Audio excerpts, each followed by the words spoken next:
आप सभी का हमारे YouTube चैनल पे बहुत बहुत स्वागत है। आइए सुनते हैं शीतला अष्टमी शीतला माता की कथा। तो बोलिए प्रेम से माता शीतला की जय। एक बार एक राजा के एक लौते पुत्र को जो कि शीतला यानी कि चेचक निकली। उसी के राज्य में एक जो कि काछी पुत्र को भी शीतला निकल आई। काछी परिवार जो कि बहुत गरीब था पर भगवती का उपासक था। वह धार्मिक दृष्टि से जरूरी समझने जाने वाले जो कि सभी नियमों को उनका पालन करता था और बीमारी के दौरान भी भली भांति उन नियमों को निभाता रहा।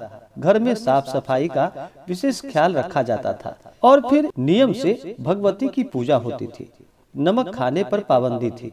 सब्जी में न तो छौंका लगता और न ही कोई वस्तु जो कि भुनी तली जाती थी। गरम वस्तु न स्वयं खाया जाता न शीतला वाले लड़के को देते। ऐसा करने से उसका पुत्र जो कि शीघ्र ही ठीक हो गया। उधर जब से राजा के लड़के को शीतला का प्रकोप हुआ तब से उसने भगवती के मंडप में सतचंडी यज्ञ पाठ शुरू करवा दिया। रोज हवन व बलिदान होते थे। राजपुरोहित भी सदा भगवती के पूजन में निमग्न रहते थे। राजमहल में रोज कड़ाही चढ़ती।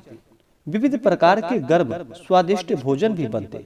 सब्जी के साथ साथ कई प्रकार के मांस भी पकते थे। इसका परिणाम यह होता कि उन लजीज भोजन की गंध से राजकुमार का मन मचल उठा। वह भोजन के लिए जिद करता।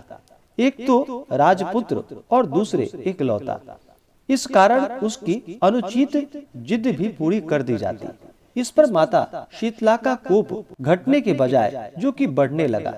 शीतला के साथ साथ उसे बड़े बड़े फोड़े भी निकलने लगे जिनमें खुजली व जलन अधिक होती थी। शीतला की शांति के लिए राजा जितने भी उपाय करता शीतला का प्रकोप उतना ही बढ़ता जाता, क्योंकि अज्ञानतावश राजा के यहाँ सभी कार्य उल्टे हो रहे थे। इससे राजा और अधिक परेशान हो उठा।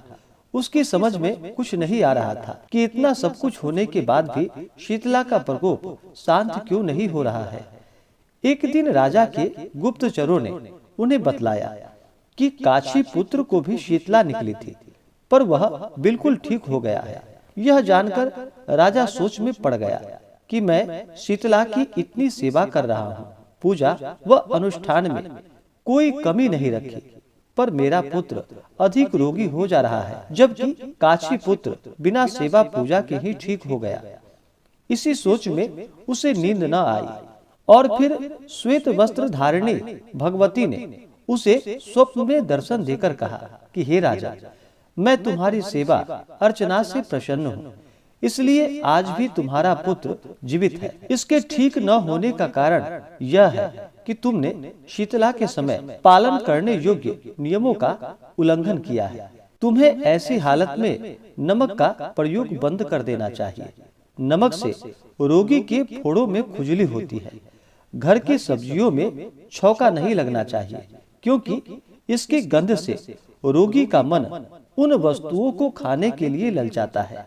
रोगी का किसी के पास आना जाना मना है, क्योंकि यह रोग औरों को भी होने का भय रहता है। अतः इन नियमों का पालन कर तेरा पुत्र अवश्य ही ठीक हो जाएगा। और फिर विधि को बतलाकर देवी अंतर्ध्यान हो गई और फिर प्रातः से ही राजा ने देवी की आज्ञा के अनुसार सभी कार्यों की व्यवस्था कर दी।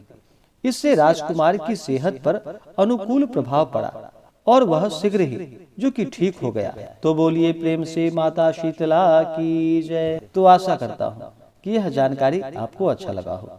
ऐसे ही ज्ञानवर्धक जानकारियाँ प्राप्त करने के लिए हमारे इस चैनल पे अगर आप नए हैं तो चैनल को लाल बटन दबा करके सब्सक्राइब करें, साथ में बेल आइकन घंटी को दबाएं ताकि मेरे वीडियो का नोटिफिकेशन आपको समय से मिलता रहे।